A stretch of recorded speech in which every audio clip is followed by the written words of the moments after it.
Good morning. So my name's Elton. I work for Docker. I'm going to be talking to you about how you can use Docker to make your move to Azure. So I'm following on from the cutting-edge machine learning demo with a 10-year-old ASP.NET Web Forms app. I'm used to kind of being a disappointment because I'm kind of grounded more in the sort of the real world. Before I joined Docker, I spent 20 years consulting, building these big applications. And one of the reasons I joined Docker because it's a way to make these old applications work in the new world. So this is very much about how you can take this existing stuff and move it into Azure. And there are reasons why, rather than taking your app and then running it straight into Azure using one of the many Azure platform options, moving it to Docker first gives you some added benefits that I'll go through. So here's the agenda. So I'm going to talk very briefly about the spectrum of IaaS and PaaS and CaaS, which is containers as a service. The idea is you spin up some sort of platform that lets you run your containers rather than a bespoke platform. Talk a little bit about Docker. Everyone here heard of Docker? Heard the name Docker? Excellent. People use Docker? And people use Docker on Windows? Excellent. Me too. Cool. And mostly I'm going to have a demo. So I'm going to take this old application. I'm going to show you how you can wrap it up and run it in Docker. I'm going to show why that's useful, how it's important, and then push it up to Azure. Okay, so let's get started. So IaaS, PaaS, or CaaS. So if you're there was a Gartner report recently that said something like 20% of enterprise workloads have made it to the cloud, which leaves 80 that haven't made it to the cloud. So why is that? Well, there's a lot of reasons. Many of them are because they're old applications. So they've been sat on a server somewhere, they're running very nicely, they're not being actively developed, but they are still being used. How am I going to take that and move it to the cloud? Like I've got an MSI and I've got a 50-page document that tells me how to deploy it. It doesn't say anything about going to the Azure portal or using a PowerShell command. So how do I actually take that? First thing I need to do is I need to choose where it's going to end up. And then that gets you on the, should I just rent a VM? Should I use some sort of platform? Or should I maybe think about using containers? So there are pluses and minuses for those. So infrastructure as a service, I'm just going to rent a bunch of VMs. The advantage of that is I can rent a bunch of VMs from Azure. There are other clouds available. If I wanted to use another cloud, I could just do the same thing. They have their own tools to set everything up and their own set of commands and their own APIs. But fundamentally, what I'll get at the end is a bunch of Windows VMs. And then I can do whatever I want to. I can install the Windows features that I need. I can copy up my MSI. I can pretty much follow my 50-page document that I've currently got from my on-premise data center. And when I'm running it in whichever cloud it is, it's just a Windows VM. It's going to be the same. If I've still got my test environment on-prem with a few servers in my data center, the way I manage those things is going to be the same as the way I manage it in production. And when I'm running it, it's the same runtime. It's going to be my application running on top of whatever application stack I've deployed, running on top of Windows Server. So the devs who are going to be using maybe Win 10, maybe they're going to use a Windows Server VM themselves, it's the same runtime all the way through. The downside, obviously, is I'm just managing a bunch of VMs. I haven't really upped my game to take myself away from caring about the underlying operating system. Really, I only care about my application, but if I'm just running it on VMs, then I've got to own the VMs too. I've got to do the OS updates. I've got to manage the downtime and all that sort of stuff, which I probably don't care about. And the other thing is, if I'm just mapping one-to-one what I've got in my data center to what I'm going to put in the cloud, I'm going to carry on my low utilization that everyone's got in their data center, my 9% average CPU utilization. I'm going to take that to the cloud. I'm just going to pay more to have the same low amount of utilization. So, it's an option that people tend to start thinking about and then very quickly realize the negatives of that. So the alternative is to go to the platform as a service, where you're going to use like a higher grade feature, like app service or in the old days cloud services. And there are benefits of that over and above VM. So one of them is the better utilization. So I can get a lot more density of my applications on whatever the platform is. And if it's a shared infrastructure, then I can get more density. So I can run my app more cheaply and scale it more cheaply.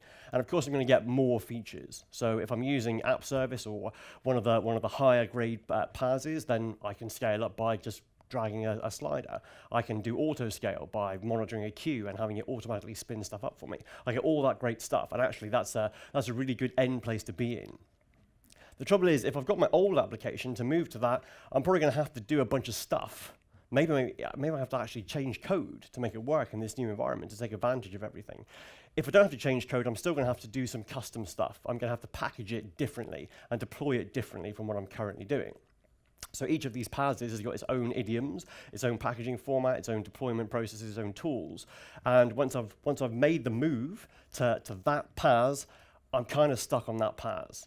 Like if you're running a really high availability service in the cloud, you're going to want to be dual cloud. And I've been on a project where we were dual running on Azure and AWS, and it is not straightforward because you've got your build process that packages everything, and then you've got two spin-offs, one for packaging it for Azure and one for packaging it for AWS, and then probably a third one for running it locally as well. So I've got all these things that I need to manage. Every time the platform changes, I've got to change one of my paths to produce and deploy this stuff. And when you're running locally, you're not going to be running the paths. You're not going to be running probably anything like the paths. So if I'm running app service up in Azure, locally I'm going to be running IIS Express. It's a totally different runtime. There's probably nothing about it that's the same. So I've got gaps between my environments, and the gaps are where things fall down and take a long time to find the problems. So unsurprisingly, given the t-shirt, I'm saying that containers as a service is all the pluses and none of the minuses. But there's validation for that. So you get the high utilization because you can run an awful lot of containers on your machines, on your virtual machines. They have isolation between each other, but you still get a lot more density. You get the extended feature set because you can run your container service will give you a lot of the stuff that you get from a PaaS, but it's portable. So I can take I put the effort of taking my application, making it work in Docker, and then it'll run in Docker on my laptop and on Azure and on AWS and on some shiny new cloud that comes along when they invent RAM that's as big as hard disks. I can take it anywhere, so I'm not transforming it now and then having to transform it again when the next paradigm comes. And it's the same runtime. So wherever I run it, it is exactly the same thing for reasons that I will show you if you're not familiar with Docker. Okay, so that's the kind of why CaaS kind of gets you to places that you can't otherwise get to when you move to the cloud. What is a good is it a nice way to embrace the move to the cloud without locking you into any particular platform or any particular cloud? So Docker. Docker's an application platform itself. It's a new way of running applications in these small, lightweight units called containers. So in the Docker world, you take your server, which might be a Windows server, it might be a Linux server, and you install Docker. In Windows, that runs as a background Windows service. In Linux, it runs as a daemon. So it sits there on your server. That's all you install.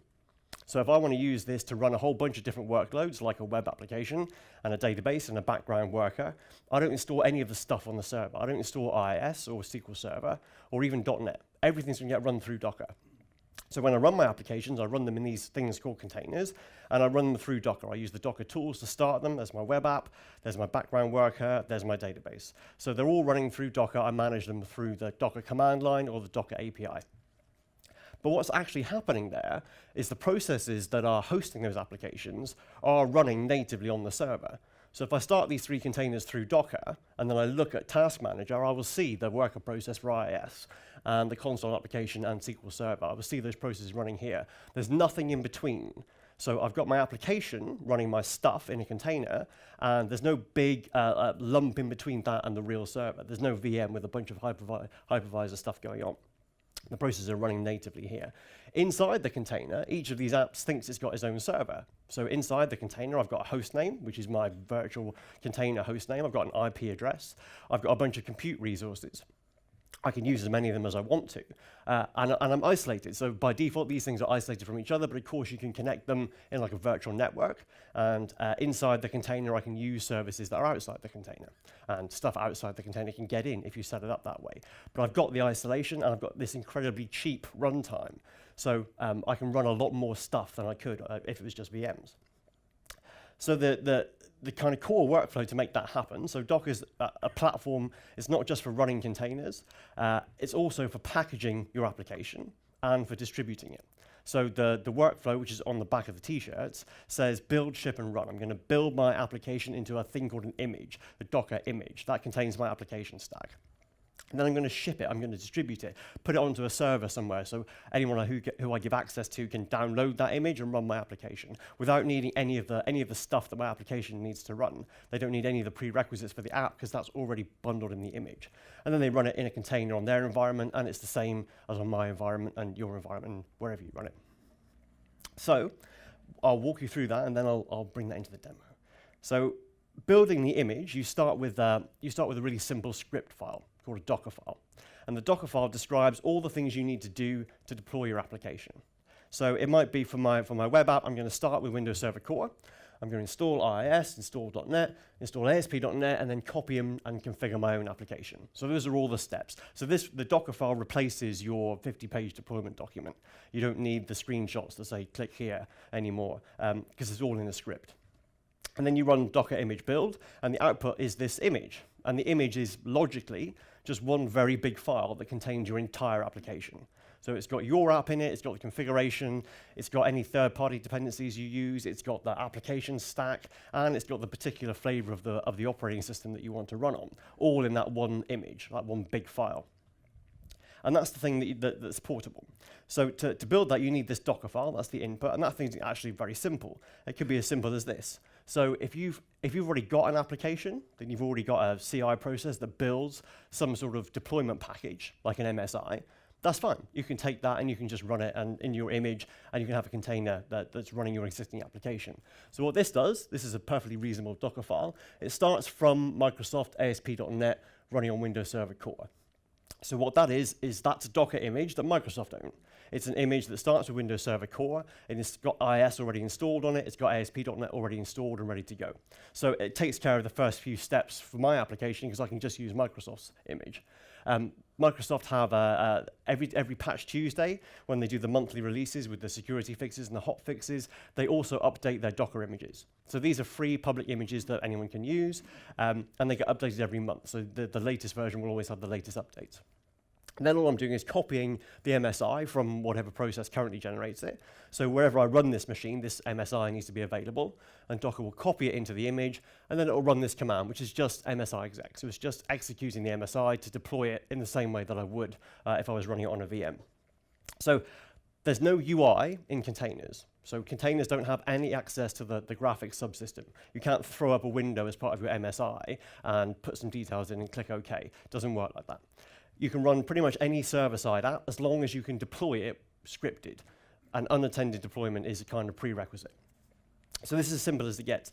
The problem with this is your Docker file is your opportunity to take your 50-page deployment document and throw it away and have it replaced with something that's neat and accurate and actionable. And the problem with this is it doesn't tell you what's going on. So my MSI could be doing literally anything. It could have custom actions that are doing anything when I run the installer. I can guess it's an ASP.NET app because I'm using the ASP.NET base image, but it could be anything.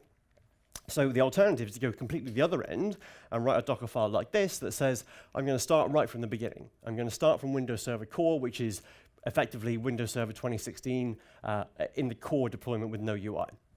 Again, owned by Microsoft, publicly available, updated every month with the latest features. I'm going to start from that image, which is just going to give me a clean installed Windows Server. The shell command switches to PowerShell. So for the rest of my Docker file, I can write PowerShell commands. So most of the Docker file words, which are the ones in blue, you only really need to learn about 5 or 6, because most of what you're going to be doing is with PowerShell or batch files or whatever you currently use. So this run command, I'm setting up my environment. I'm adding IIS, I'm adding the .NET Framework and ASP.NET, and I'm removing the default website. So this is me kind of taking ownership of how my image gets built.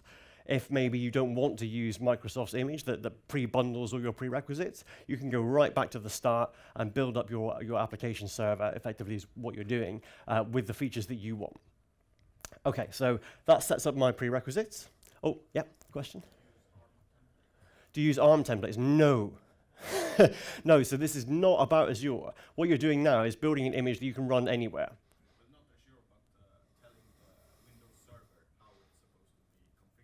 Oh, when you spin up a server to run Docker, yes, I'll be showing you that later on. So at the moment, I'm still working my application level. This is not Azure specific. Okay, so then I've set up my prereqs, and then I'm going to copy in my website, my web application. This is more like an Xcopy deployment. So I've done like a web deploy package or something like that, and I've just got a directory that contains all my content that I'm copying in. And then I run new website. So again, standard PowerShell command. I'm creating my new website. I'm telling it where the content is, and I'm telling it what port to listen on. By default, when you start a container, it's locked down. No traffic gets in or out unless you explicitly allow that. And the way you do that is by this expose command, which is like a really simple firewall. That says when you run a container, you can send traffic in on port 80. And then the last two commands are just telling Docker what to do when you start a container. So this will build me the image, and the image is static. It's a big read-only file that you can push around. When you start a container, what Docker does is it uses that image, and it finds the entry point command. What do I need to do to start a container? And then it starts the process that's configured. Here it's just a script that sets up a bunch of stuff. So this is, it's still not particularly big. It's still fairly clean Docker file, and most of the work is done in PowerShell. But you can see here why it's important to build up your Docker file to explain exactly what's happening with your application. So here I can see that I'm using port 80, and I can see exactly where the content's living and all that sort of stuff. And there are a few more useful commands that you'll put in for a production-grade Docker file, but this is something that's going to get you started. So when you run your command, you've got your image, and the image is going to sit wherever you built it. So on your laptop or on your CI server, Docker image build just puts it locally. And the way you share it so that you can run it on some other machines is you push it to a thing called a registry. So lots of new terminology, but a registry is just a server where you store images. It's got a standard API in a standard format. So I could push it to the Docker Hub, which is the free registry for kind of open source software, or I can run a private registry, or I can run my own registry. So there's a Azure container registry that the API is standard, the image format is standard, anyone can run their own registry, so you can use your own. Docker Hub is one of the reasons why Docker got so massively popular so quickly. So like Docker emerged in the Linux world, containers took advantage of certain core features of Linux that had been there for 20 years. And then over the kind of 4 or 5 years of Docker maturing, then it suddenly landed in Windows Server last year, kind of fully formed. So although it's new to Windows, it's not new. And then the Linux world got massively popular, partly because of the hub. So people could build these images to package up open source software and redistribute it really easily. So if you want to run the Nginx web server, you just run it from a container. Actually, the Nginx team own that, and they put it on the hub. Same with Postgres, SQL, or MySQL, or MariaDB, or Java, or whatever you want. There's something up there based on Linux. This is horribly out of date. This is January 2016. At that point, we'd had something like 8 billion pulls. A pull is just a download of an image. Now it's more like 15 billion, and we're doing like 1 billion a month. The way Docker works, you don't pull an image just to have a copy of it. You pull an image when you're about to run your application. So we've got like 1 billion pulls a month, meaning people are starting an awful lot of containers and running them through Docker. Docker Hub, although it's predominantly Linux at the moment, that's just because that's what people have pushed there. The registry itself doesn't care whether it's a Windows application or a Linux application. And there are more and more Windows things that are coming in there, partly because I'm trying to get people to do that. So if you've got an open source application, I can help you get it on Docker Hub. Okay, so when it's on the hub or on a registry or a private registry, anyone you give access to can get a copy of that image. They can pull that image. And when they want to start your application, they just do Docker container run. And that starts your app in a container. And the container has got that whole file system from the image. So everything it needs to run is already packaged in that image, so I don't need any of this stuff on the server at all. But the actual process that's running my application is running on the server. So I get that increased density and the efficiency and all that stuff without having to have a load of prereqs on my server. Okay, and whenever I run that, it's going to be the same. If I do Docker container run and give it an image name, and I don't have that image locally, because distribution's built into the platform, it knows where to find that image, it pulls it down, it starts the container. Whether that's on a server in the data center or on my laptop or on a VM in Azure, it's going to run in exactly the same way, because it's the same thing. It's the same set of binaries, just moving to different environments. So when you go through your process of deploying through to a test environment and having a bunch of tests run, and then on maybe to another one and another one and another one, and then you finally go to production, what you're doing is starting a container from the same image. So you're not having any gaps between your environments. It's the same thing wherever you run it. Okay, that's most of the slideware. So on to the demos. So up on GitHub, I usually put what I'm about to do in my demo in a README file on GitHub. So if you want to, you can race me, and if you don't want to and you don't catch anything, you can go on later on and see what I've done. Because the only prerequisite is Docker, if you install Docker for Windows, you can follow on exactly from what I've been doing. And it means I don't have to spend a lot of time correcting typos, which is not very entertaining. So what I've got here, let me show you what I've got. I've got an old application with an MSI, and I'm going to build it using this Docker file, which is very similar to the one I showed you at the start. So what I'm doing here is I'm starting from Microsoft's ASP.NET image based on Windows Server Core, but I'm using a specific version of that image. So as I said, there's a monthly release with all the hot fixes, and that release format has got a name which uses the full version number that you get in Windows Server. So this happens to be 10.0.1593, which is like the May or the June release. This is an older version of Windows Server. So when you build your image and when you write your Docker file, Docker doesn't really care whether you pin to a specific image or whether you use like a generic image. If I didn't have that bit on the end and I just had Microsoft ASP.NET Windows Server Core, Docker would use the latest release. So if I run it today, I'm going to use today's release. If I run it in 2 months' time, I'll be using the new release, which might be what you want, and Docker doesn't mandate how you do it. But that means each time you build it, you might get a different result, depending on when in time you build it.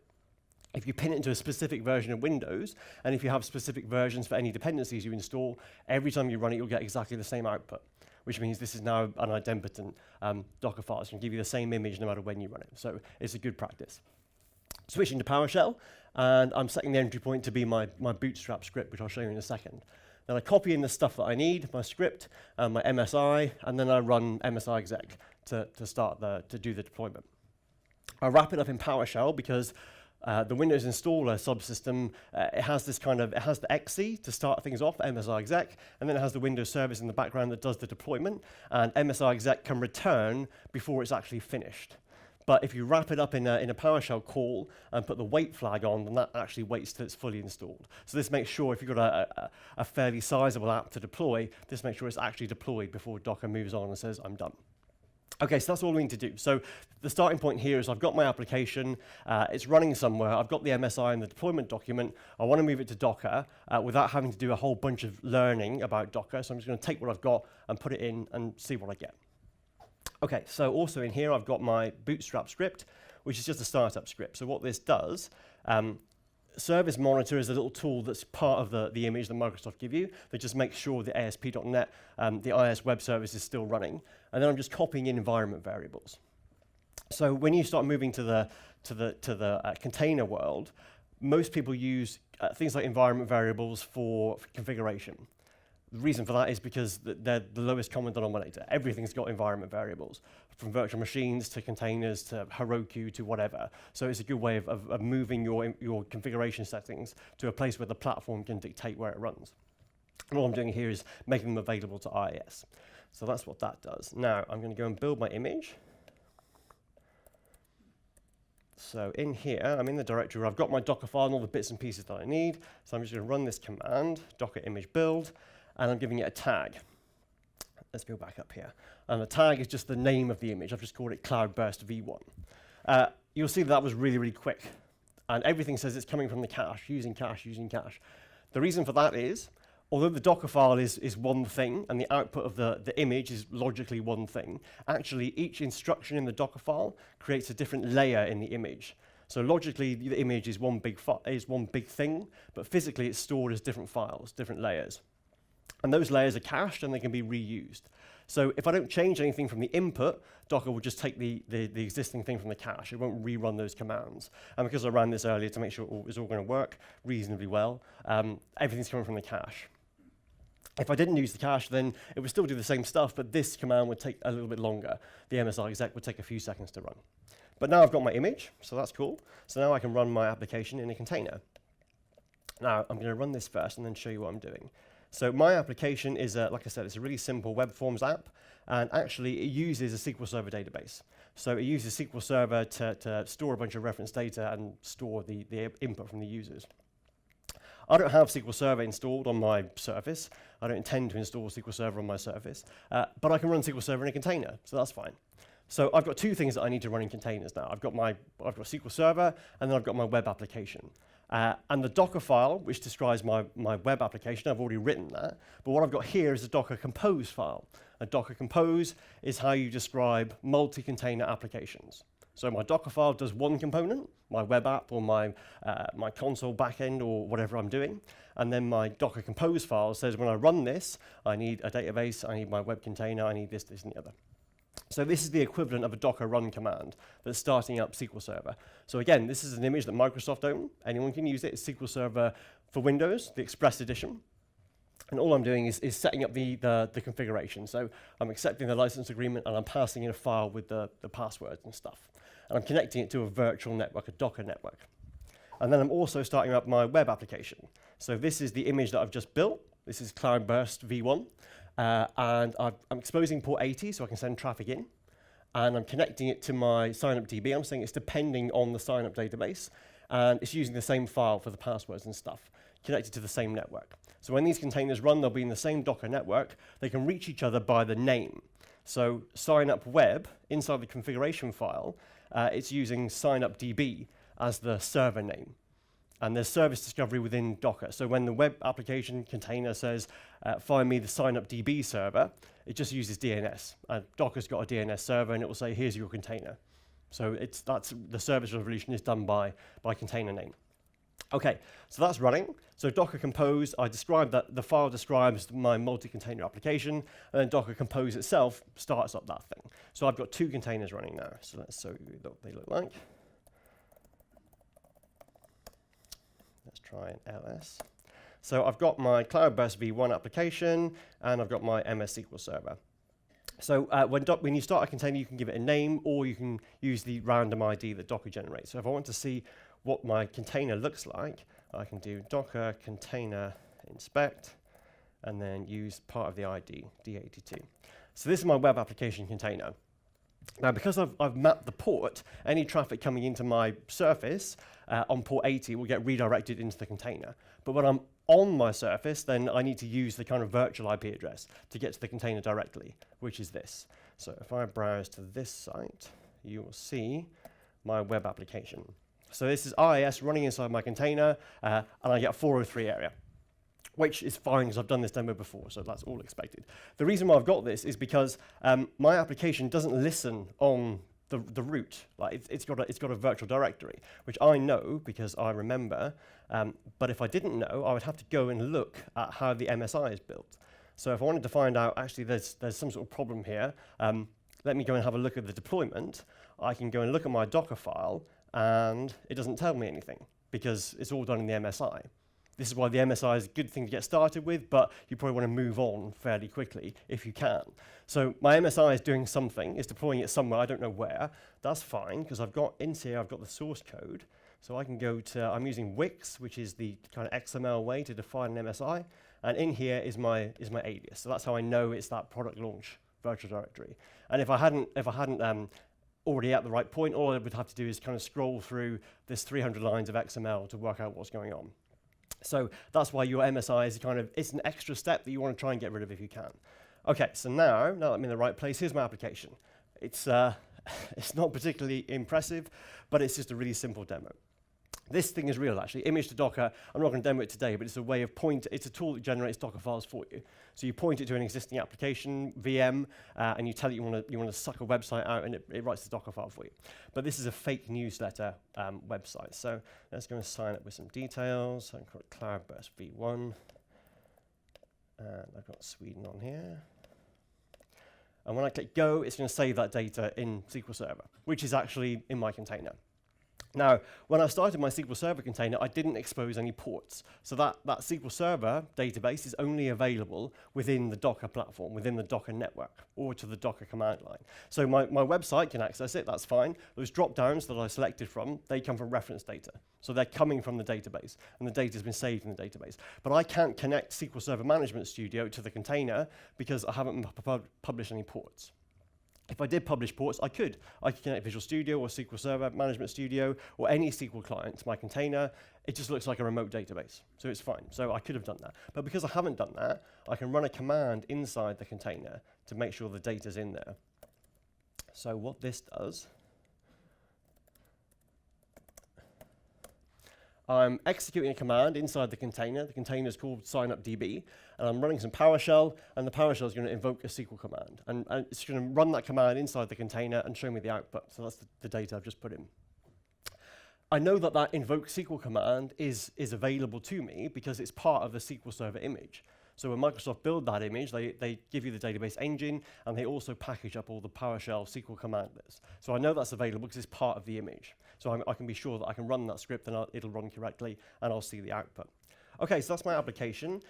I could take this now and I could run it in the cloud. So I could take my image and I could push it somewhere and I could run it and I'd get the same output. But I'm not very happy about that product launch business of having to go to the virtual directory. So instead, I'm gonna package it from source instead. So version 2 of my application here, I've got a different Docker file.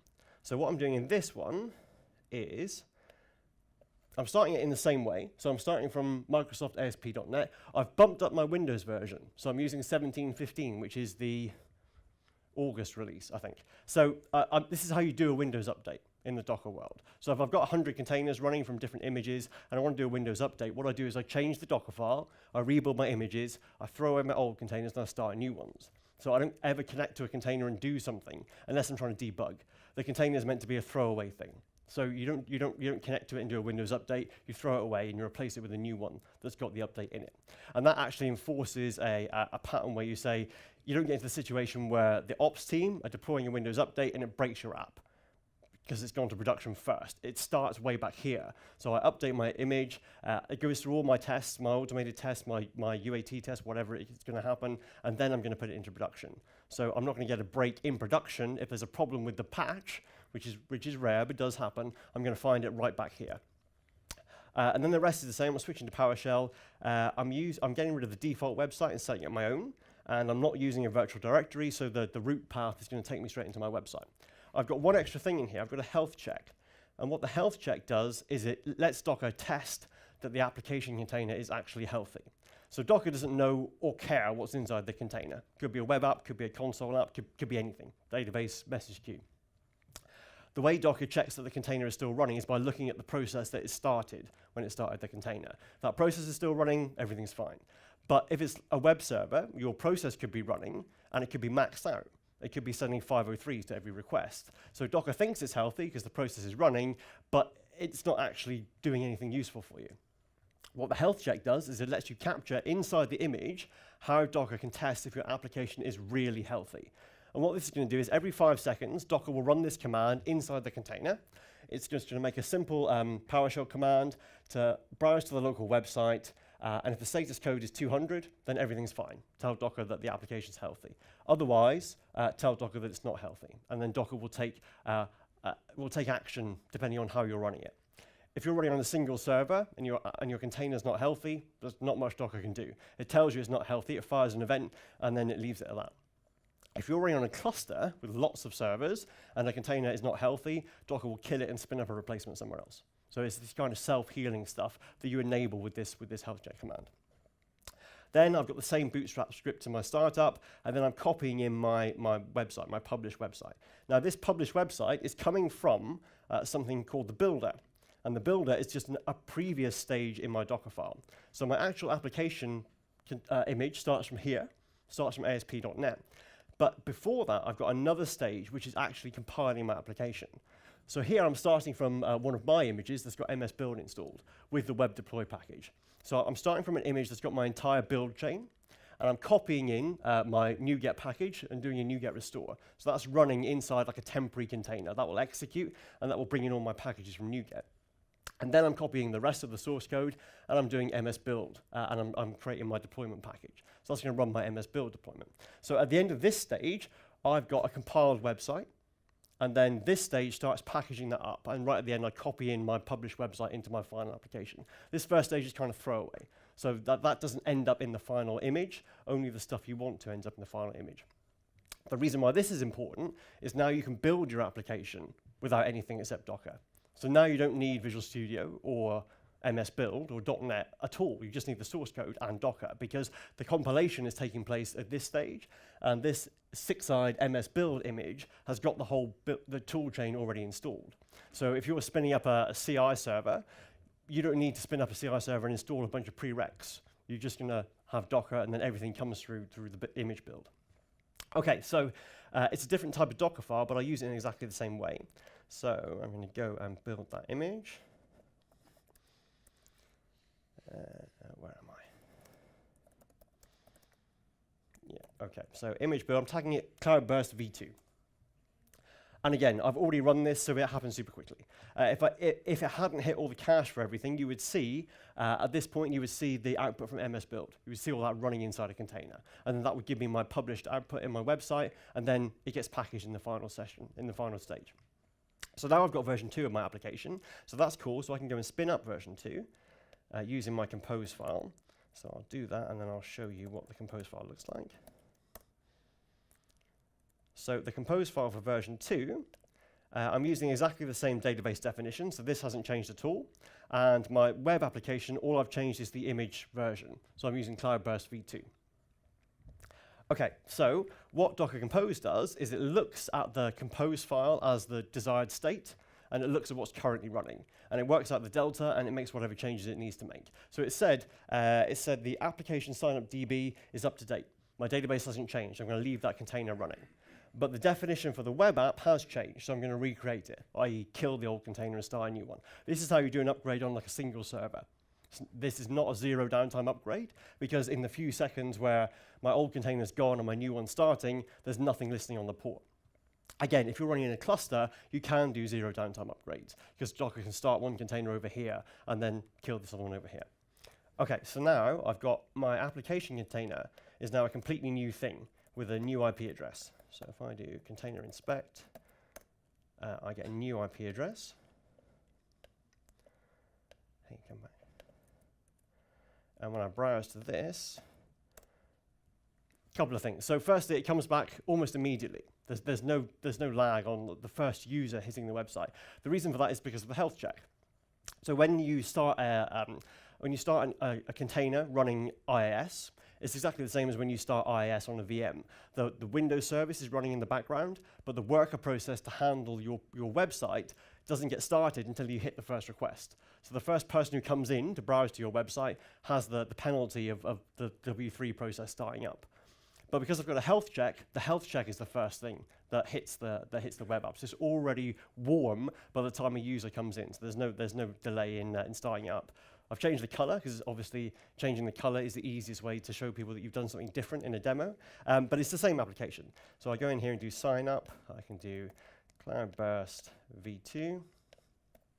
And because it's the same database container, I can see my data in here that I'm putting in now, together with my old data too. So if I clear the screen and repeat my execution, I'll see same query, because it's the same database. I've got my v1 in there and my v2 that I've just put in.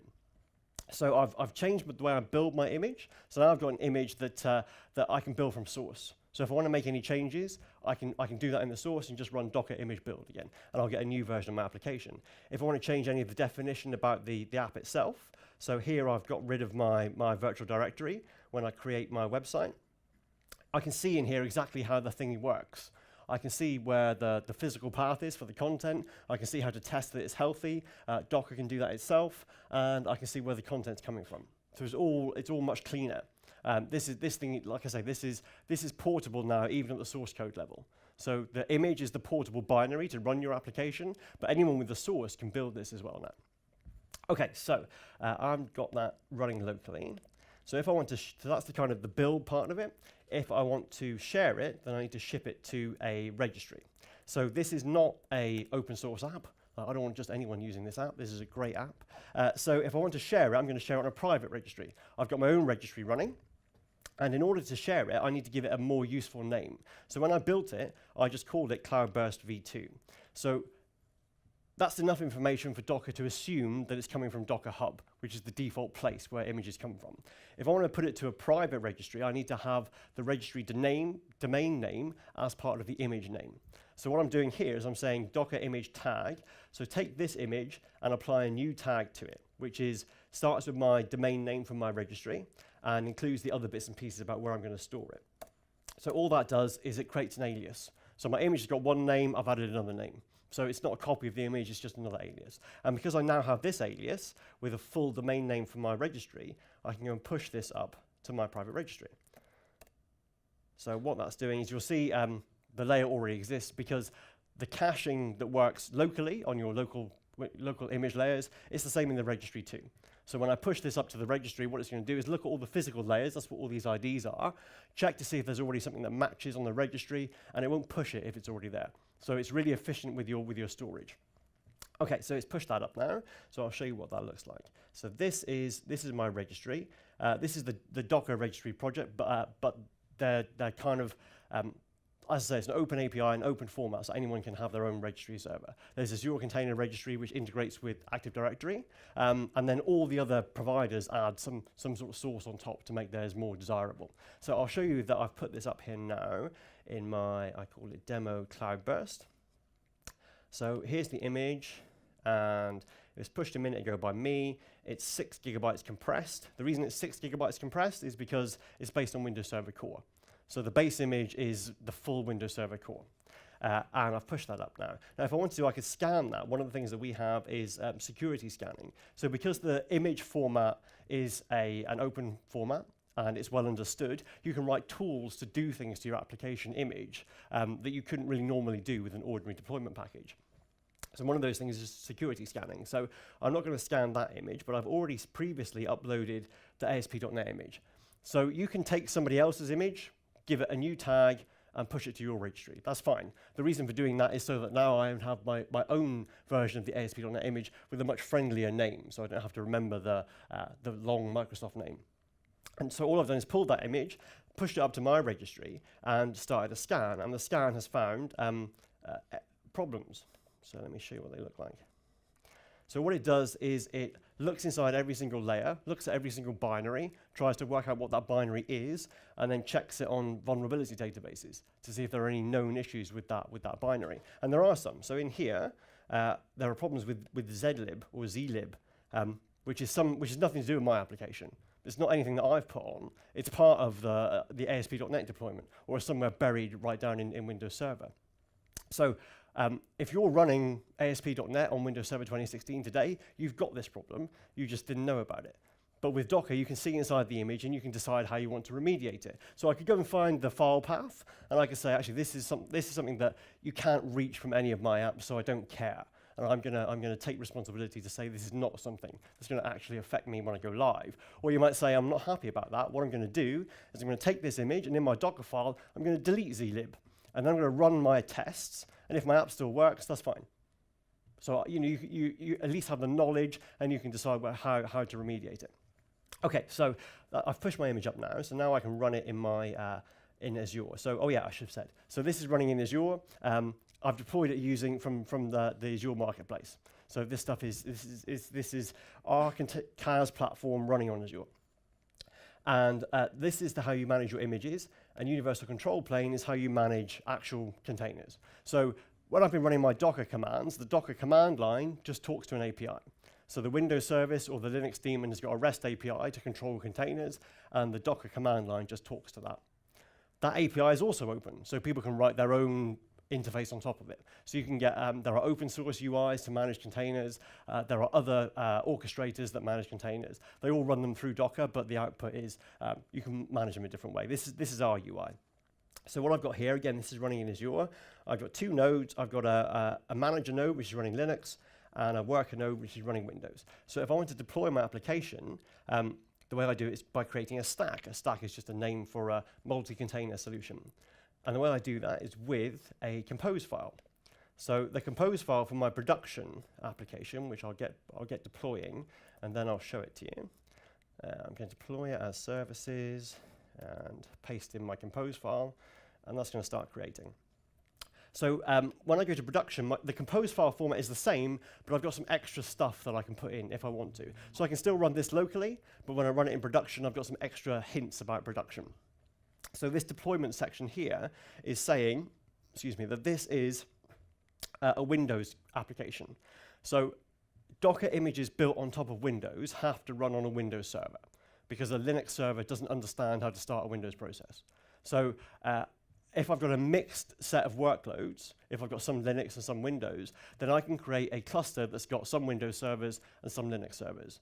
And through Docker, I can say, run all my stuff as containers, and tell Docker to make sure that the Windows apps run on the Windows servers and the Linux apps run on the Linux servers. That's what this is doing. It's saying, when you place this, make sure that it meets this constraint. that it runs on a node where the operating system is Windows. Now, I don't need to put that in. If I didn't include that, then Docker would just do it by trial and error. So when Docker decides on a cluster that there's a new container to be run, it looks at things like the amount of CPU usage and which server is free, basically. And that server will be instructed to run the container. If it happens to pick a Linux one, the Linux container will try and pull the image down. The Linux server will try and pull that image down, and it'll see it's a Windows image and it can't run it, and it will say, sorry, I can't run that. And then Docker will move on to the next server, which might be a Windows one. But rather than leave it to trial and error, this just says, make sure you run this stuff on a Windows server. And the same with the sign-up web here. The other thing I'm doing is when I publish my port to production, I'm using a different port. So inside the container, it's listing on port 80, but outside the container, the content's coming in on 8088. So I can remap it. This is if I'm using a test environment and I want a bunch of things at the same endpoint. I can map different ports. The other thing, which is not so good, is I'm passing in the environment variables to configure SQL Server, and I've got my SA password in plain text. So obviously, that's not good, and there are much better ways to manage that. So built into Docker, we have the concept of secrets. A secret is a connection string or an API key or something like that. It's a first-class object. So you create it in Docker, it's encrypted, it's passed around the swarm encrypted, and it's only surfaced in plain text inside the container that needs it. But it takes longer to demo, so I'm just going to use the environment variables. And likewise, I've got a connection string here for my environment variable for my web app. This is the image that I've just pushed, and this is Microsoft SQL Server image. So it's my compose file that I run locally with some extra stuff to make it work in production. Okay, so back here, this says it's created the network and my two applications, so that's done. And if I go and look, I'm going to have a bunch of containers running now. So let me just show you this. All these containers here, this is my database container, and this is my web application container that's been up for seconds. All the other stuff that's been up for days, that's this. That's the registry and the UI for Docker Trusted Registry and the UI for UCP. All the Docker components themselves run as containers. So you can manage your actual platform in the same way that you manage everything else. So those things are all running as Linux containers. So the registry, where I just pushed my image, my registry server, that is a container. I can go and look at the logs. And these are, the container is a Go application running on a Linux server. So if I want to look at the logs, I do it like that. And if I really want to, I can go and connect to the container. So I can connect a console to a running container. This is the Linux one, so I'm just using the shell, and I can do IP address. And I can see the internal IP address for the container. So I can do, if I want to look at files on the container, if I want to look at the config that's been surfaced, if I want to debug something that's happening, I can connect to it as if it's a remote machine and run commands securely through the UI, because the UI has role-based access control and all that sort of stuff. And similarly, if I want to go and look at my database container, I can do that. I can look at the logs, and it says it's been changing the logon credentials and all that sort of stuff. So this is SQL Server running on a Windows container, but I'm going to manage it in exactly the same way because it's a container. Like, containers all have the same shape, so it doesn't matter what they're running on. So if I want to, I can go in here, and I can run a console, and just exactly the same. I can do ipconfig, and I can do whatever I need to inside this container if I want to. And when it's time to upgrade or replace it, I'm going to do it through the UI, and I'll manage them both in the same way. Okay, so this is all running, and this is the resource group that all this stuff is being created from. So the question earlier about do I need ARM templates, this is where the ARM template comes in, because it's created all my stuff for me. All the virtual machines that my servers are running on, that my swarm runs on, that's all been created from an ARM template that Docker provide you, which is here. Let me show you the resource group. There's a whole bunch of things that the ARM template creates, including things like there's a load balancer in front of the worker nodes. There's a public IP address to access that, all this sort of stuff. This is Docker Enterprise Edition, but if you use Docker for Azure, which is the free community edition, you get all this stuff but without the UI. So you use the command line to manage everything. But you still get a swarm with all the encrypted secrets and the load balancers and all that sort of stuff set up for you. So in here, somewhere, there's an IP address for my worker nodes, which sits in front of my load balancer. So I've got just one Windows worker, but if I wanted to, I could scale that up with the scale set and add a bunch more, and there's a load balancer in front of them.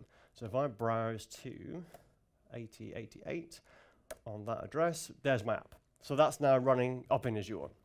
So I'm using a SQL Server container for this application, but if I wanted to, I could spin up SQL Azure, and I could have my container connect to SQL Azure, and I could use an encrypted secret for the connection string, so I manage all that stuff through Docker as well. So that's my app now running in Azure. It's the same stuff I've got on my data that's coming through, and if I wanted to, I can go in. I could put my data in and run my command to see it in SQL Server. But you've already seen that bit, so I'm not going to do that bit. Okay, that's the main part of the stuff. That's the demo. So what I've shown you there, the containers as a service idea, I've taken my heterogeneous bunch of servers, some Windows and some Linux. I've installed Docker on all of them. Actually, the template did it all for me, and then I can manage it as if it's one unit. So I've done it through the UI, but I could also use my ordinary Docker command line. So as part of the Docker command line, I can set up the destination for my API. So instead of talking to my local Docker service, it'll talk to my remote Docker service. And I can use all the same commands that I usually use. Or I can use the UI. And the effort I've put into this so far is mostly going to be in writing the Docker file and getting my application running in a container. And then the compose files to join everything together. The Docker file and the Docker image and all that stuff, that's all open. So I don't need to use Docker's tools if I don't want to. If I want to, I could use Kubernetes, which is an alternative orchestrator. So right now, Kube doesn't have full Windows support, but in a few months it will. And you'll be able to do exactly the same stuff. So you could use Docker on your laptop, get your things running in a Docker image, push them to a registry, and then run them in Kube. So the effort that you're putting into making your app run in Docker means not only can you run it in Azure on Docker, you can run it in Azure on Kube or on any platform on any cloud. And the same with Apache have their own orchestrator called Marathon.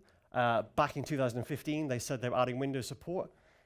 So they might get there. You'll be able to do the same thing with that.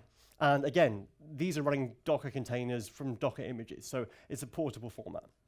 So that's why it's worth the investment, because you can run it in your virtual machine scale set in Azure, which is what I've been doing. And of course, there are also platforms that let you do this stuff. So you can get the best of both worlds. I can be using a platform in Azure to run containers, but it's still using the same runtime as I've got locally. I'm still keeping myself portable. So Azure has a lot of options for running containers right now. These are just some of them. You can use Azure Container Service. You can use App Service, Batch, and Azure Functions. You'll soon be able to write an Azure function and export it as a Docker image that you can run somewhere else.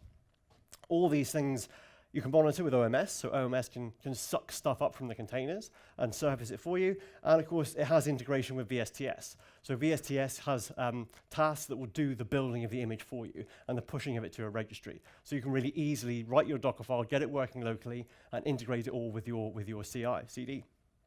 And at some point, all this stuff will work in Azure Stack too. These are the real logos. I've never seen the Azure Stack logo, but that's what it looks like. So you're making the investment to make this stuff run in Docker. Wherever you run it, it's going to be the same, and it's giving you the option to run it. Even on Azure, there are half a dozen options of how you run this stuff, and then you're not tied to Azure either. Okay, so the reason for that is this workflow that I mentioned at the beginning, every part of that is open. So when you build your image, the image format is an open standard. It's an OCI standard. Any runtime can run any image. That's the idea.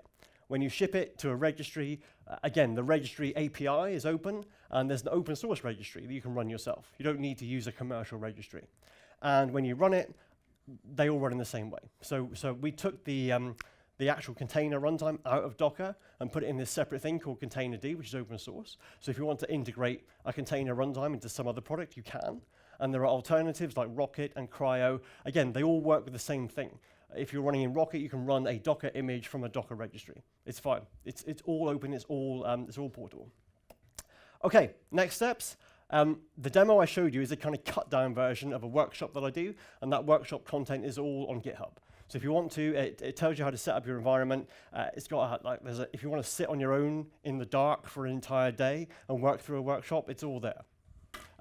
If you want some help, we have an MTA program where we partner with Microsoft and Accenture or Avanade. And it's a funded program. And we'll come and sit with you for a week.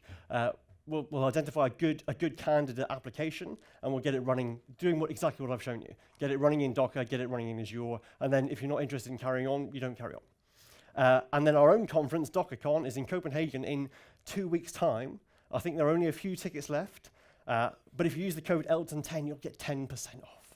10% off. And like talking and writing about Docker is literally my job. Most of it I do on Twitter. So if you want to follow me on Twitter, I'm there. And if you want to get in touch with me, I'm just elton@docker.com. More than happy to answer any questions. So that's me done. Thank you very much. I've got a few minutes for questions if you want to fire any way. Yeah. So, I might be wrong, but do containers also provide persistence? Yeah, good question. So it's up to you. So you can run, so databases are a great example. So I've been running SQL Server in a container. You can either run it as a disposable database container. So when I start it up, all the files live inside that container, and the data's got the same, excuse me, I'm done. It's got the same lifetime as the container. So if I throw the container away, I've lost all my data. Now that's perfect for a development environment or automated tests. So if I've got an automated test suite that's doing proper integration testing, I spin up a database container, run my test, throw it away. Starts in a second, and I've got a known state. Or I can run my database container with, we have this thing called Docker volumes. And a volume is a persistent store that has its own life cycle. So I start my database container, I create a volume, which could just be a disk on my server. And when the database container is writing the MDF files, it thinks it's running them locally, but actually they're being stored externally. So then when I throw away the container, if I'm doing a schema update or a Windows update, I start my new container, I attach it to the same volume, and it attaches the database and then runs the update script or whatever it needs to do. So it's up to you. Yeah.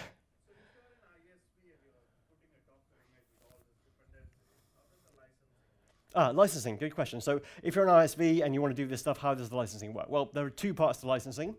There's the Windows license, and then there's whatever licensing you have. So the Windows license, you don't pay for a Windows license inside a container. So if I'm running like 100 containers on my server, because I've got a big enough server that can manage that, I pay one Windows license for the server. And the other 100 containers, they all think they've got their own server, but they're not licensed. So that's another part of the density thing.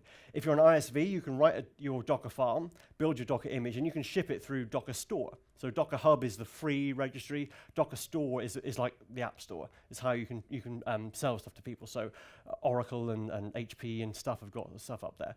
Inside that, how you manage your licensing depends on whether you want to integrate with Docker Store. Will tell you that someone's bought it, or whether you can use your own licensing to make sure that it's still valid to run. So inside the container, that's kind of up to you. But we can help you with actually distributing it and getting visibility.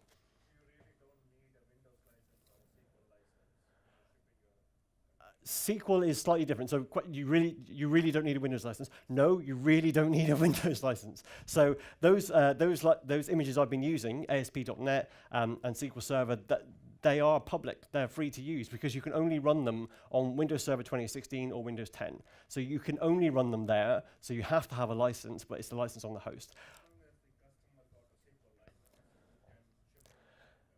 SQL is slightly different. So to make things even more complicated, SQL 2017 runs on Linux, Windows, and Docker. When you run it on Docker on Linux, you can run it in production because that's part of the licensing. The Windows SQL Server on Docker is not yet licensed for production. So at the moment, if you're talking about SQL Server and you're looking at running it as part of your workflow, you might run a database container in non-production environments and then use a container to ship your schema updates to production. But SQL Server Express is free to use. So if you fit within the limitations of SQL Server Express, then yeah, you can ship that. So what you would do is you would say, here's my application image, and here's the compose file that you need to run it, and that compose file will include SQL Server Express. Or if you want to ship your own schema, your Docker file will start from SQL Server Express. You'll package your schema, and it'll have everything in there. One thing I didn't do on this slide is on GitHub. If you go to github/docker/labs, there's a whole bunch of sort of focused hands-on labs, and one of them is about SQL Server. And it teaches you how to build a DAC pack to deploy your schema and how to do schema updates and stuff. So if you're interested in SQL, that's the place to start. You again? One question each, man. Yeah, I don't know, but for example, you push these things on Azure, right? And there's a bunch of VMs and storage and everything. In terms of pricing, wouldn't it be more expensive to run Docker? I understand, okay, I get the same environment across all the Mhm. stages of development and everything. But in terms of cost, wouldn't it be cheaper to just spin up an app service in Azure and just push my API there? Good. In comparison running Docker. Good question. So the question is, the portability means you can run it anywhere, but isn't it cheaper to run it in PaaS rather than CaaS? It depends. Obviously, it depends. It depends how much density you can get. So if you're running an API and you've got relatively low traffic, then yeah, you're probably better off putting it on app service.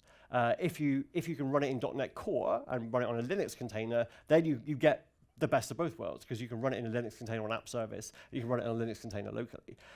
One of our clients is Microsoft IT, so they run all the IT services from Microsoft. They've got 1,000 .NET applications that are currently running on VMs, and they did part of our MTA thing. MTA stands for Modernized Traditional Apps. I talk about it as everybody's heard of it, but nobody has. Modernized Traditional Apps. So they took, they did a similar thing to what I've done. They used this tool image to Docker. They point it to a VM. It sucks the application out. They see how it runs in Docker. So what they did is they did a subset of their applications that were running in Azure VMs. And again, they're running in VMs for isolation because they don't know whether these things play nicely with each other. So each has its own VM. So, and then they extrapolated out the results across their 1,000 applications. And they were confident they could turn off half of their VMs, so save half their infrastructure, and still have higher capacity for workloads, because they could run more containers for each application at greater density and still serve more requests. So it kind of depends on your scale.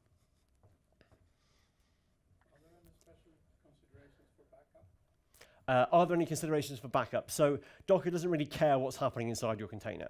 So if you've got a stateful container that's storing information, ideally you run it, as I said, with a volume. So the state is actually stored outside the container. And then how you manage that is kind of up to you. So Docker is deliberately infrastructure independent, so you can run it on your laptop or in the cloud, but there are plugins for different bits of infrastructure. So that volume plugin, so where I store my actual data for my containers, that could use Azure files in Azure. Or if you're on-premise and you've got one of these big things with all the fans, then there could be a plugin for that for shared storage. So again, it depends on what you're doing, but there's nothing in the platform that says back up the state of this container, because we'd have to understand what was in your container to make that happen. All good? Oh, one more. Yeah, security issues. Yes? How the hell do you fix those? How do you fix security issues? Well, it depends on what your security issue is. So if you mean like the ordinary patching cycle, then you do that by building a new image with the latest patches, and you replace your containers. There are the security, the image scanning will tell you if there are known vulnerabilities. How you fix that depends on how the vulnerability surfaces itself. So if it's something that's part of a base image that you don't need, then you can cut that out of your image. So when your application runs it, it hasn't got that vulnerability anymore. If it's things like one of the advantages of running things in containers is that you can control how public they are. So if you ever see one of the Elasticsearch guys do a demo, they do this great demo where there's some sort of shady underground website that looks for things that are listing on port 9200, which is the Elasticsearch port. And you can go and look at people's Elasticsearch clusters because they've spun it up, they've made it public, they haven't secured it, and you can just go and look at their data, and they'll do it live. It's a great demo. If you're running Elasticsearch in a container, there's no need for it to be available outside of the Docker network that your application is. So imagine I've got my application that's running a message queue, my web server, some sort of database, Elasticsearch, and Kibana. The only things that need to be public are the things that should be public. So the web container will be available publicly, and nothing else is. Nothing can get to my message queue or my Elasticsearch database unless it's inside my Docker container. Exactly. So if I introduce an exploit in the Docker build. So if there's a vulnerability inside the image, and if people can get to your container, there's a couple of things there. So if I can compromise the application and I can get to the host, then there's a security mechanism around accounts for that. So inside the container, there's this administrative account called container administrator. That's where your stuff runs. So inside the container, I've got administrative privileges. If I break out of the container onto the host, that account doesn't map to any real account. It's a fake account. So if there's a significant enough vulnerability that I can get out of the container onto the host, I can't do anything. I haven't got any permissions to see or do anything. So the chances of me getting from there to another container are extremely slim. Okay. All good? Like I say, feel free to ping me with any questions. I'm more than happy to answer because, like, that's my job.